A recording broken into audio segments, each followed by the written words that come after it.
This video tonight's gonna be about Eric Benet, this R&B singer who talked about racism in the music industry. He's been some videos and he had a big vital response. And he talked about how the industry is two sides of the different coin. He said how when you're black artists, they go one way, and if you happen to big up, they make you have to earn it. Whereas the white contemporaries who do R&B, they get pushed a certain way. He told me nothing I didn't already know, but I still always find it refreshing to hear. Now, Benet, good singer, got some talent. More on the second tier tip in the 90s R&B. He been out since the late 80s, but 90s solo, his solo career, there was the front heavy hitters of R. Kelly, Maxwell D'Angelo. You could say Tevin Campbell, you could say Babyface, you could mention the big names. And you had Joe and you had Brian McKnight. And we had Genuine and Keith Sweat was resurgent. He from the 80s, but he hit the 90s. And Eric Benet was like in the next tier class. But one thing is true. He kept a steady base. It's kind of like the singer Kim or Will Downing. There was tiers to this, but that neither near here nor there. The racism in the music industry is real. I talk about all the time when I talk about 70s funk bands. That is the most insulting thing, period.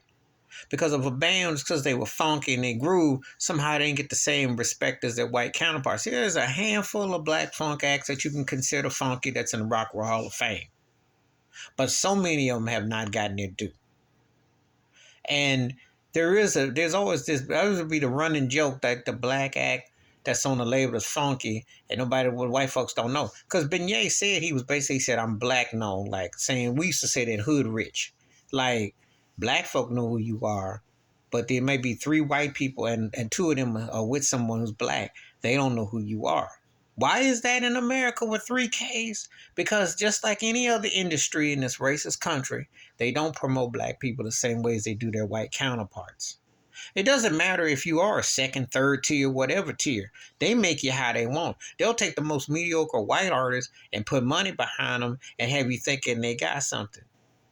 Now, I ain't trying to be funny or pick on Nick Lachey, but I'm going to pick on Nick Lachey.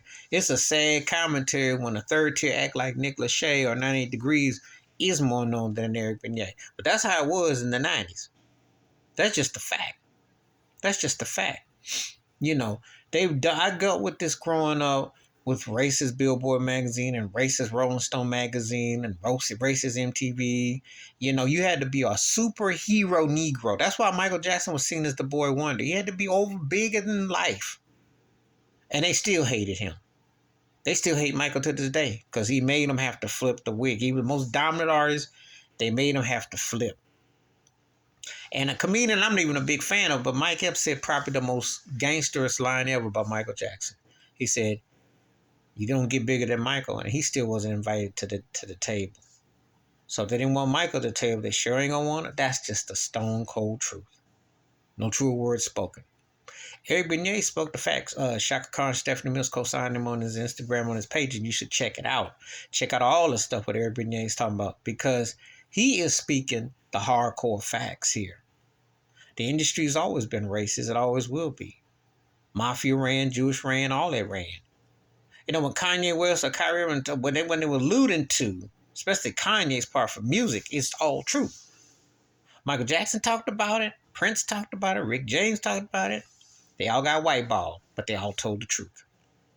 Because the industry, when David Bowie shot Mark Goodman that look on MTV when he said, well, we can't put no black artists on MTV or started making, they wanted white artistry. And what they do back in the day, they always had white artists in blackface. That's what they do, the Al Jolson routine.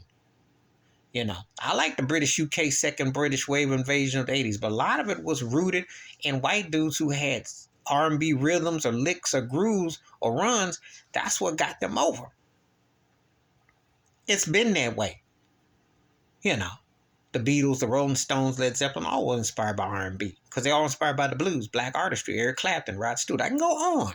Not knocking their talent, but let's keep it 100. You wanted to sound as black as you could. White Boys in America showed you that. Frankie Valli. All of them. They wanted that vibe. That's what they wanted. That's what was up. That's always been the cool thing, Eric Benet just stepped into it about how they promote you, how they put. That's what they do. They do not promote. He said, he mentioned R&B, how they push the Dale, which is true. How they push Sam Smith, which is true. How Thick gets pushed in America. He's got the Masked Singer. Come on now. Between his daddy, rest in peace as far as a good songwriter for TV themes, Alan was something else over there. But come on now, don't be selling me about no Thick being something special. This is what they do. They do this openly blatant. This institutionalized systematic racism. Eric Benet was speaking 100% facts. Been told you the music industry is racist, and you don't even need to touch that racist garbage.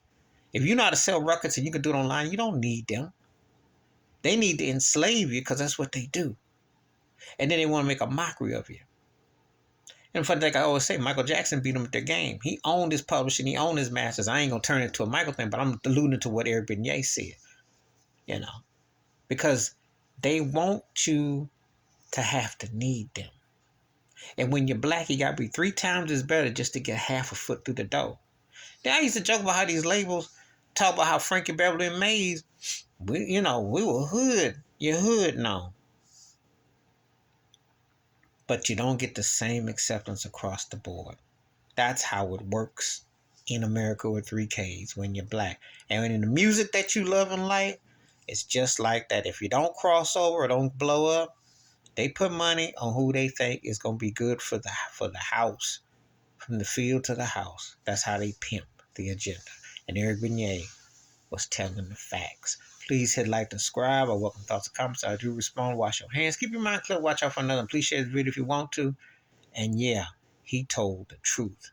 It is big time racism still in that racist industry, just as it is in America with 3Ks. And I don't care who's in the White House or what they doing, until they give reparations and until they acknowledge black people belong in this country, are equal footing, that's what you're dealing with. I'm out.